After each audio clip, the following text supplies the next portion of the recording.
بسم اللہ الرحمن الرحیم۔ عزیز طلباء و طالبات، السلام علیکم ورحمۃ اللہ وبرکاتہ۔ آپ لوگ خیریت سے ہیں؟ آپ لوگوں کو سب سے پہلے تو میں یہ بتاتا چلوں کہ اللہ کے فضل و کرم سے آپ لوگوں نے ڈپلومہ سال اول کو مکمل کر لیا ہے۔ اب ڈپلومہ دوسرے سال میں آپ لوگوں نے قدم رکھ لیا ہے، اور اس سے پہلے کے سبق میں آپ لوگوں کو ڈپلومہ سال دوم کے بارے میں پوری تفصیل بتائی گئی کہ کتنے اسباق ہیں، آپ کا کام کیا ہے، اور سبق کے متعلق بھی ہلکی پھلکی روشنی ڈالی گئی تھی۔ اب آج ہم اس کورس کا پہلا سبق الدرس الثالث والثلاثون شروع کریں گے۔ تو آپ لوگ صفحہ نمبر 25 نکالیے۔ نکل گیا؟ جی، اس سبق کا نام ہے حب الوطن، یعنی وطن سے محبت۔ الدرس الثالث والثلاثون یعنی 33واں سبق۔ اس سے پہلے آپ لوگوں نے 32 سبق سال اول میں پڑھ لیا ہے۔ اب اس سال جو ہے 33واں جو سبق ہے وہ ہم شروع کر رہے ہیں، جس کا نام ہے حب الوطن، یعنی وطن سے محبت۔ وطن سے محبت، حبن کا معنی ہے محبت، اور وطن کا معنی ہے وطن، ملک۔ حب الوطن یعنی وطن سے محبت۔ وطن سے محبت اس لیے ضروری ہے کہ اللہ کے رسول صلی اللہ علیہ وسلم کی حدیث ہے کہ حب الوطنی من الایمان، کی وطن سے محبت کرنا ایمان کا حصہ ہے، ایمان کا جز ہے۔ جب تک ہم اپنے ملک، اپنے وطن سے محبت نہیں کریں گے، ہمارا ایمان انکمپلیٹ رہے گا، ادھورا رہے گا۔ اس لیے اس جذبے کے تحت اس کے اندر آپ لوگوں کو یہ سبق دیا گیا ہے تاکہ جس ملک میں آپ لوگ رہتے ہیں اس ملک سے آپ کو محبت ہو، اس ملک سے وفاداری ہو، اور آپ جب کل بچوں کو سکھائیں گے، پڑھائیں گے، تو آپ بھی ان کے اندر یہ جذبہ ڈالیں گے۔ تو چلیے آج کا سبق ہم باقاعدہ شروع کرتے ہیں۔ سب سے پہلے اس کی عبارت پڑھی جائے گی۔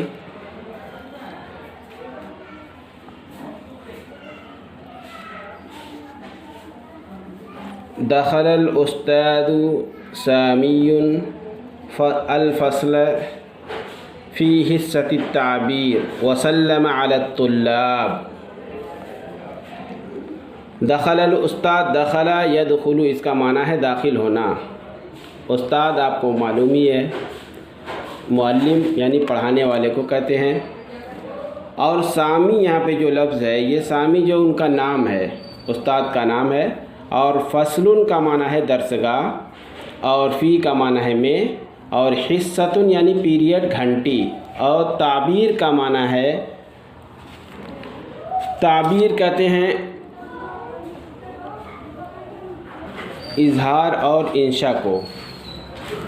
وسلم، سلم یسلم تسلیما، کسی کو سلامتی کی دعا دینا، اور عربی زبان میں اس کو جو ہے سلام سے بھی تعبیر کیا جاتا ہے۔ وسلم علی الطلاب، طالب علموں سے۔ اب اس کا ہم ترجمہ دیکھیں گے کہ دخل الاستاد، داخل ہوئے استاد، سامی، الفصل فی حصۃ التعبیر، استاد سامی اظہار و انشاء کے پیریڈ میں کلاس میں داخل ہوئے۔ وسلم علی الطلاب، اور طلباء کو سلام کیا۔ فاحاط به علما، احاط یحیط احاطۃ، اس کا معنی ہے احاطہ کرنا، گھیرنا۔ فاحاطہم علما بِأَنَّهُ سيتم الاحتفال بعيد الذكرى 56 للاستقلال الهندي بمشيئة الله في اليوم 15 من شهر أغسطس آب الجاری۔ اس کا ہم لفظی ترجمہ دیکھتے ہیں ایک بار۔ فَأَحَاطَهُمْ عِلْمًا، تو احاطہ کیا ان کا، علماً علم کے اعتبار سے، بِأَنَّهُ سَيُتِمُّ الْاحْتِفَالُ بَعِيدَ الذِّكْرَى، عن قریب ہم لوگ پورا کریں گے، اتم یتم پورا کریں گے، الاحتفال محفل کو، مجلس کو، جشن کی محفل، بعید الذکرہ کہتے ہیں یادگار، ذکرہ کا مطلب یادگار، 56 یعنی 56واں، للاستقلال الہند، ہندوستان کی آزادی کا، بمشیت اللہ، اللہ کی مشیت سے، اللہ کی مرضی سے۔ اب اس کا ترجمہ ہم اس طریقے سے کریں گے کہ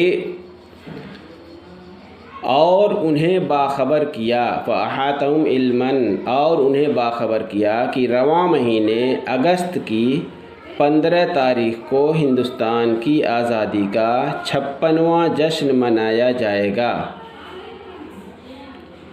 بات سمجھ میں آ رہی ہے آپ لوگوں کو؟ اس کے بعد کی عبارت ہے، دیکھیے آپ لوگ، وَقَالَ الْأُسْتَاذُ هَيَّأْ بِنَا نتحدث عن وطننا الغالی، واو کا معنی اور، قال اور کہا، وقال اور کہا، الاستاذ استاد نے، وقال الاستاذ اور استاد محترم نے کہا، هيّأ بنا نتحدث، هيّأ يحيّن یعنی ابھارنا یا کسی کام کے لیے بلانا، هيّأ بنا آؤ، یہاں پر ترجمہ کریں گے آؤ، هيّأ بنا آؤ ہمارے پاس، یعنی آؤ، نتحدث، حدث يحدث کا معنی ہے بات کرنا، نتحدث بات کرنا، هيّأ بنا نتحدث آؤ ہم بات کریں، عن وطننا الغالی، عن وطننا الغالی، وطن کا معنی ہے وطن، ملک، عن کا معنی سے، نہ اس کے اندر ضمیر ہے، اپنے وطن سے، الغالی قیمتی، غالیون کا معنی ہے قیمتی، عن وطننا الغالی اپنے وطن عزیز کے بارے میں۔ اس کا پھر سے ترجمہ کیجئے، هيّأ بنا نتحدث عن وطننا الغالی، آؤ ہم اپنے وطن عزیز کے بارے میں بات کریں۔ بات سمجھ میں آ گئی؟ ترجمہ پھر سے کیجئے ایک بار، هيّأ بنا نتحدث عن وطننا الغالی، آؤ ہم اپنے وطن عزیز کے بارے میں بات کریں۔ اس کے بعد کی آگے کی عبارت ہے، دیکھیے، فَإِنَّهُ تَحَرَّرَ مِنْ بَرَاثِنِ الِاسْتِعْمَارِ الْإِنْگْلِيسِيِّ الْغَاشِمِ فِي هَذَا التَّارِيخِ، فَإِنَّهُ تحرر من براثن الاستعمار الانگلیسی الغاشمی فی هذا التاریخ، فإنه تحرر کیونکہ وہ مطلب ہمارا ملک، فإنه تحرر، حرر یحرر آزادنا، من کا معنی سے، براثن اس کا معنی ہے پنجہ، استعمار کا معنی سامراج، انگلیسی انگریز، الغاشم ظالم، فی کا معنی میں، ہادہ کا معنی یہ، التاریخ تاریخ، فإنه تحرر من براثن الاستعمار الانگلیسی الغاشم فی هذا التاریخ، فإنه تحرر کیونکہ وہ آزاد ہوا، وہ یعنی ہمارا ملک آزاد ہوا، من براثن الاستعمار الانگلیسی الغاشم، اسی تاریخ میں، فی هذا التاریخ اسی تاریخ میں، کیونکہ ہمارا ملک آزاد ہوا، فی هذا التاریخ اسی تاریخ میں، یعنی 15 اگست کو، اگست کی 15 تاریخ کو۔ اور آپ لوگوں کو یہ پتہ ہوگا کہ ہمارا ملک ہندوستان 15 اگست سن 1947 کو ظالم انگریز حکمرانوں کے چنگل سے آزاد ہوا تھا، اور اس کے بعد سے اب تک ہم لوگ آزادی کا جشن اسی تاریخ کو مناتے ہیں۔ تو فَإِنَّهُ تَحَرَّرَ مِن بَرَاثِنِ الاستعمار الانگلیسی الغاشم فی هذا التاریخ، کیونکہ آزاد ہوا تھا اسی تاریخ میں ہمارا ملک ظالم انگریز سامراج کے پنجے استبداد سے۔ بات سمجھ میں آ گئی؟ پھر ایک بار ترجمہ دیکھیے آپ لوگ، کیونکہ اسی تاریخ کو ہمارا ملک ظالم انگریز سامراج کے پنجے استبداد سے آزاد ہوا تھا۔ اب اس کے بعد آگے دیکھیے آپ لوگ دوسرے پیج پر، جی آگے دیکھیے اس کے بعد، سمیر احد الطلاب تفضل یا استادی فإننا نشتاق إلى سماع مثل هذا الحدیث۔ پھر سے عبارت دیکھیے آپ لوگ، سمیر احد الطلاب تفضل یا استادی فإننا نشتاق إلى سماع مثل هذا الحدیث۔ اس کا ترجمہ دیکھیے، سمیر ایک طالب علم ہے، سمیر ایک طالب علم کا نام ہے، احد الطلاب، احد کا معنی ایک اور طلاب طلبہ کی جمع، طلاب طالبوں میں سے ایک، تفضل تشریف لائیے، جی فرمائیے، یا یہ حرف ندا ہے، یا کیا ہے یہ حرف ندا ہے، جس طریقے سے اردو کے اندر ہم لوگ بلاتے ہیں کسی کو، اے ادھر آؤ سنو، تو یہ الفاظ ایسے ہیں کہ سننے والا یہ سمجھتا ہے کہ مجھ کو کوئی بلا رہا ہے۔ اسی طریقے سے عربی کے اندر بھی یا، ایا اور حیا، یہ تین لفظ حرف ندا ہوتے ہیں جس کے ذریعے کسی کو منادا دی جاتی ہے، کسی کو بلایا جاتا ہے۔ یا استادی، تفضل یا استادی، تشریف رکھیے اے میرے استاد، تشریف رکھیے اے میرے استاد، یا اس کا ترجمہ یوں کر لیجئے کہ جی فرمائیے اے میرے استاد، فَإِنَّنَا کیونکہ ہم، فاؤ جو ہے یہ الگ ہے، اننا اس کے اندر ضمیر لگی ہوئی ہے، ضمامت کر لیں گے، فَإِنَّنَا کیونکہ ہم، نشتاقو مشتاق ہیں، دلچسپی رکھتے ہیں، انٹرسٹڈ ہیں، إِلَى سِمَاعِ، سماعن کا معنی ہے سننا، إِلَى سِمَاعِ مِثْلِ هَذَا الْحَدِيث، اس طریقے کی باتوں کو سننے کے، اس طریقے کی باتوں کے سننے کے۔ تو اس کا پھر سے ترجمہ کریں گے ایک بار کہ جی فرمائیے، جی تفضل یا استادی، جی فرمائیے حضور، ہم تو اس طرح کی بات سننے کے مشتاق ہی ہیں۔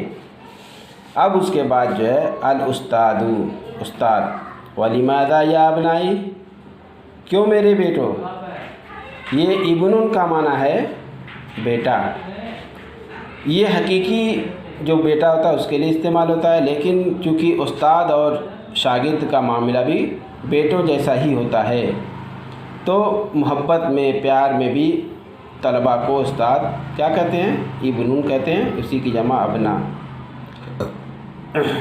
وَلِمَاذَا یا ابنائی، کیوں اے میرے بیٹو۔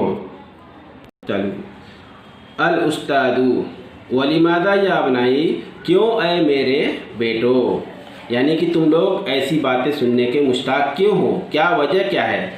چونکہ میں نے بتایا تھا شروع میں آپ لوگوں کو کہ وطن سے محبت، یا ایسی بہت سارے ٹاپکس ایسے ہوتے ہیں جس میں بچے دلچسپی رکھتے ہیں۔ اب پڑھانے والے کے اوپر ڈیپینڈ ہوتا ہے کہ اگر پڑھانے والا کوئی کہانی سنانے کے انداز میں کسی تاریخی واقعہ کو بتاتا ہے تو بچے سننے میں دلچسپی رکھتے ہیں، اور اگر وہی بات جو ہے ایک لیکچر کی شکل میں تو پھر مشکل ہو جاتا ہے، بچوں کو دلچسپی نہیں ہوتی ہے۔ تو بہرحال تو یہاں پر جو بات ہو رہی تھی وہ وطن سے محبت کی ہو رہی تھی، اور اس کے بعد جو ہے سمیر ایک جو طالب علم تھا اس نے اپنے استاد سے کہا کہ تفضل یا استادی، تشریف رکھیے اے میرے استاد، اور تشریف رکھنے کی وجہ بھی بتائی گئی تھی، فإننا نشتاق إلى سماع مثل هذا الحدیث، کیونکہ ہم لوگ اس طریقے کی باتوں کو سننے کے مشتاق ہیں، ہم لوگ دلچسپی رکھتے ہیں، انٹرسٹڈ ہیں۔ اس کے بعد استاد نے کہا وَلِمَاذَا يَا ابْنَائِي، کیوں اے میرے بیٹو۔ اس کے بعد سمیر نے اس کا جواب دیا، سمیر لِأَنَّنَا نُحِبُّ الْوَطَنَ الَّذِي نَعِيشُ فِيهِ وَيَعِيشُ فِيهِ أَهْلُنَا وَأَقَارِبُنَا وَأَصْدِقَاؤُنَا نُحِبُّ مَسْقَطَ رَأْسِنَا وَتُرْبَةَ أَرْضِنَا الْهِنْدِيَّةِ الْعَزِيزَةِ كُلِّهَا وندافع عنها بكل ما لدينا من مال وسلاح وعلم ودماء. سمیر نے جواب دیا استاد کے سوال کا. استاد کا سوال کیا تھا؟ وَلِمَاذَا يَا ابْنَيَّ، کیوں اے میرے بیٹے؟ تو سمیر نے جواب دیا اس کا کہ لِأَنَّنَا نُحِبُّ الْوَطَنَ الَّذِي نَعِيشُ فِيهِ، کیونکہ ہم الوطن الذی، اس وطن سے محبت کرتے ہیں. نعیش عاش یعیش، زندگی گزارنا. نعیش فیہ، کیونکہ ہم اس وطن سے محبت کرتے ہیں جس کے اندر ہم زندگی گزارتے ہیں، جس کے اندر ہم زندگی گزارتے ہیں. نعیش فیہ، زندگی گزارتے ہیں، زندہ ہیں. وَيَعِيشُ فِيهِ أَهْلُنَا، اور ہم اس وطن سے محبت کرتے ہیں جس کے اندر زندگی گزارتے ہیں. اہلنا، ہمارے گھر والے. اہل، گھر والے، اہل و عیال جس کو بولا جاتا ہے. اور ایسی اہل بیت یا حضور صلی اللہ علیہ وسلم کے گھر والوں کو کہا جاتا ہے. وَيَعِيشُ فِيهِ أَهْلُنَا، جس وطن میں ہمارے گھر والے زندگی گزارتے ہیں. وَأَقَارِبُنَا، وَأَقَارِبُنَا، اور ہمارے رشتہ دار، یعنی جس ملک میں ہمارے رشتہ دار کیا کرتے ہیں؟ زندگی گزارتے ہیں. وَأَصْدِقَاؤُنَا، اور صدیق دوست، اسی کی جمع اصدقاء، اور ہمارے دوست. وَأَصْدِقَاؤُنَا، ہمارے دوست. اس کا ترجمہ ہم پھر سے ایک بار اچھے طریقے سے کریں گے. اس لیے کہ جس وطن میں ہم، ہمارے اہل و عیال، ہمارے اعزاء و اقارب اور ہمارے احباب رہتے ہیں، ہم اس سے محبت کرتے ہیں. بات سمجھ میں آ گئی؟ پھر سے ایک بار ترجمہ دیکھیے. اس لیے کہ جس وطن میں ہم، ہمارے اہل و عیال، ہمارے اعزاء و اقارب اور ہمارے احباب رہتے ہیں، ہم اس سے محبت کرتے ہیں. ہو گیا؟ اب اس کے بعد دیکھیے آگے.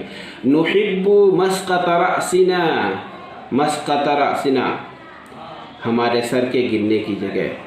مسقط کہتے ہیں گرنے کی جگہ، اور رأسن کا معنی ہے سر، اور نا اس کے اندر ضمیر لگی ہوئی ہے.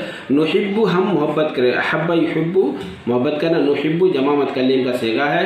نحب مسقط رأسنا، ہم محبت کرتے ہیں اپنے سر کے گرنے کی جگہ. یہ تو لفظی ترجمہ ہو گیا، لیکن سر کے گرنے کی جگہ کا مطلب کیا ہوا؟ سر کے گرنے کی جگہ کا مطلب یہ ہو گیا کہ ہماری جائے پیدائش، جہاں ہم پیدا ہوئے ہیں. نحب مسقط راسی، ہم اپنے جائے پیدائش. اس کا ترجمہ کریں گے. نحب مسقط راسنا، ہم اپنے جائے پیدائش. وتربت ارضنا الہندیۃ العزیزۃ کلھا، تربتن کا معنی ہے مٹی، اردن کا معنی ہے زمین. نا اس کے اندر ضمیر جمع متکلم کی لگی ہوئی ہے. وتربت ارضنا الہندیۃ العزیزہ، ہند ہندوستان، اور عزیز پیارا. اپنے وطن عزیز ہندوستان کی زمین کی تمام مٹی سے. وتربت ارضنا الہندیۃ العزیزہ کلھا، اپنے وطن عزیز ہندوستان کی پوری مٹی سے، پوری کی پوری خاک سے. اب اس کا ترجمہ ہم کریں گے کہ اور اپنے عزیز ہندوستان کی ساری سرزمین کی خاک سے پیار کرتے ہیں. اس کے آگے دیکھیے. وَنُدَافِعُ عَنْهَا بِكُلِّ مَا لَدَيْنَا مِن مَالٍ وَسِلَاحٍ وَعِلْمٍ وَدِمَاءٍ. دافع یدافع، اس کا معنی ہے مدافعت کرنا، روکنا، بچاؤ کرنا. وندافع، اور ہم دفاع کرتے ہیں، بچاؤ کرتے ہیں، اپنی حفاظت کرتے ہیں. عنہا، کس کی؟ اس کی ملک، اس ملک کی. بکل ما لدینا، جو کچھ بھی ہمارے پاس ہے. بکل ما لدینا، لدینا مطلب ہمارے پاس ہے. من مال، کس میں سے؟ مال میں سے. وسلاح، ہتھیار میں سے. وعلم، اور علم سے. ودماء، اور خون میں سے. اس کا ترجمہ ہم کریں گے اس طریقے سے کہ اور اپنے مال، ہتھیار، علم اور خون میں سے جو کچھ بھی ہمارے پاس ہے، ہر چیز سے ہم اس کا دفاع کرتے ہیں. تو ٹھیک ہے، بات سمجھ میں آ گئی؟ تو آج کے لیے اتنا ہی. اب اس کے بعد جو پھر سے ایک بار آپ لوگ شروع سے ایک سبق اس کا ترجمہ کر لیجئے، اس کو دیکھ لیجئے، عبارت سے ملا لیجئے، اور جو بات سمجھ میں نہ آئے اس کو سمجھ لیجئے. چلیے دیکھیے شروع سے اس کا کہ الدرس الثالث والثلاثون، 33واں سبق، حب الوطن، وطن کی محبت. ترجمہ دیکھیے صرف آپ لوگ. دخل الاستاذ سامیر الفصل فی حصۃ التعبیر وسلم علی الطلاب۔ استاد سامی اظہار و انشاء کے پیریڈ میں کلاس میں داخل ہوئے، طلباء کو سلام کیا۔ فأحاطهم علما بأنه سيتم الاحتفال بعيد الذكرى السادسة والخمسين للاستقلال الهندي بمشيئة الله في اليوم الخامس عشر من شهر اگست آب الجاری، اور انہیں باخبر کیا کہ رواں مہینے اگست کی 15 تاریخ کو ہندوستان کی آزادی کا 56واں جشن منایا جائے گا۔ انہوں نے کہا کہ آؤ اپنے وطن عزیز کے بارے میں باتیں کریں، کیونکہ اسی تاریخ کو ہمارا ملک ظالم انگریز سامراج کے پنجے استبداد سے آزاد ہوا تھا۔ یہ اتنا ہو گیا۔ اب اس کے بعد دیکھیے آپ لوگ آگے۔ سمیر احد الطلاب تفضل یا استادی فإننا نشتاق إلى سماع مثل هذا الحدیث۔ سمیر کہہ رہا ہے تفضل یا استادی، تشریف رکھیے اے میرے استاد، تشریف رکھیے اے میرے استاد، کیونکہ ہم تو اس طرح کی بات سننے کے مشتاق ہی ہیں۔ اس کے بعد استاد ولماذا یا ابنائی، کیوں اے میرے بیٹو۔ اس کے بعد سمیر کہہ رہا ہے لأننا نحب الوطن الذي نعيش فيه ويعيش فيه أهلنا وأقاربنا وأصدقاؤنا، نحب مسقط رأسنا وتربة أرضنا الهندية العزيزة كلها وندافع عنها بكل ما لدينا من مال وسلاح وعلم ودماء۔ اس کا ترجمہ دیکھیے، سمیر کہہ رہا ہے اس لیے کہ جس وطن میں ہم، ہمارے اہل و عیال، ہمارے عزیز و اقارب اور ہمارے احباب رہتے ہیں، ہم اس سے محبت کرتے ہیں، ہم اپنی جائے پیدائش اور اپنے عزیز ہندوستان کی ساری سرزمین کی خاک سے پیار کرتے ہیں، اور اپنے مال، ہتھیار، علم اور خون میں سے جو کچھ بھی ہمارے پاس ہے، ہر چیز سے ہم اس کا دفاع کرتے ہیں۔ ٹھیک ہے، یہاں تک رہنے دیجیے آپ لوگ آج۔ اس کے بعد جو ہے کل انشاءاللہ یہاں سے پھر شروع کریں گے۔ الاستاذ، استاد نے کہا حسناً، ٹھیک ہے۔ تو چلیے، آپ میں سے اگر کسی کو کوئی سوال ہے تو سوال کیجئے، اور اس کو جو ہے اچھے طریقے سے یاد کر لیجئے، اور اس سے پہلے جو آپ لوگوں کو میں نے ورک دیا تھا وہ ورک لا کر کے جمع کر دیجئے، اس کا چیک ہو جائے گا۔ اس کے بعد جو ہے پھر اس سبق کا جو ہوم ورک ابھی تو یہی ہے کہ آپ لوگ جو ہے اس عبارت کو دیکھیے، اس کو سمجھیے، اور فی البدیہہ اس کا ترجمہ کرنے کی کوشش کیجئے اور سمجھیے۔ میں نے لفظی ترجمہ اور اصطلاحی ترجمہ دونوں بتا دیا آپ لوگوں کو، تاکہ آپ لوگوں کو آسانی رہے، سمجھنے میں کوئی دقت نہ آئے۔ اور اس کے بعد جو ہے نیکسٹ کلاس میں انشاءاللہ آگے کی بات پوری ہوگی، اور اس کے بعد آپ لوگوں کا جو مشق ہے، ایکسرسائز ہے، وہ سب چیزیں میں انشاءاللہ کراؤں گا۔